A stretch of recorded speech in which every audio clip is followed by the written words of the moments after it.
रसुवा बजार पुरै ध्वस्त भइसकेको छ।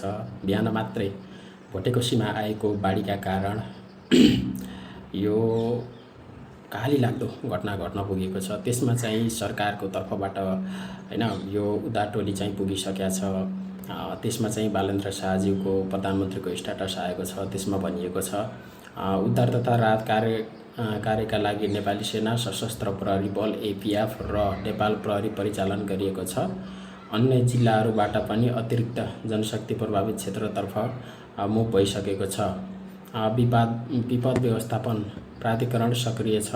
Medical team, scout, red cross सबै समन्वय हुँदै आवश्यक कदम चाल्न काम सुरु भएको छ। अतिरिक्त एम्बुलेन्स, मेडिकल जनशक्ति पनि प्रभावित एरियामा पठाउने प्रक्रिया अघि बढेको छ।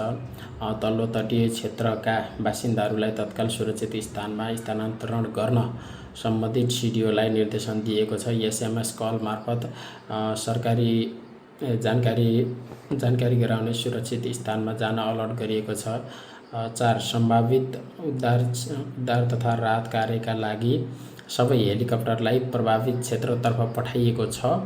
निजी हेलिकप्टर कम्पनीहरूलाई पनि हेलिकप्टर स्ट्यान्ड बाई राख्न जानकारी गराइएको छ भने केही हेलिकप्टरहरू प्रभावित क्षेत्रतर्फ गएका छन्। अबको केही बेरमा आगामी आवश्यक कदमहरू चाल्न उच्च स्तरीय बैठक बोलाइएको छ। सबै जनता सुरक्षित स्थानमा बस्नुहोला र आफ्नाहरूसँग सम्पर्क नभएकोमा हाम्रो निकायलाई रेस्क्यु अपडेट कुर्नुहोला।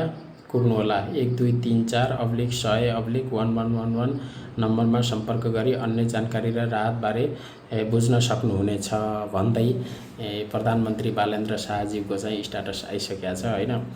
यतिको पोजिटिभ चाहिँ हुनुपर्छ कि देशप्रति चाहिँ हैन जुन समयमा चाहिँ बोल्नुपर्ने हो, जुन समयमा जनतालाई जानकारी दिनुपर्ने हो हैन, यो चाहिँ जानकारी समयमै दिएर हैन जनताहरूलाई चाहिँ सचेत बनाउनु भएकोमा हाम्रो प्रधानमन्त्रीज्यूलाई धेरै धेरै धन्यवाद।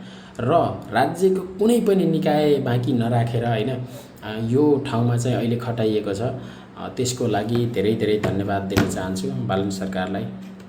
जय देश, जय नेपाल।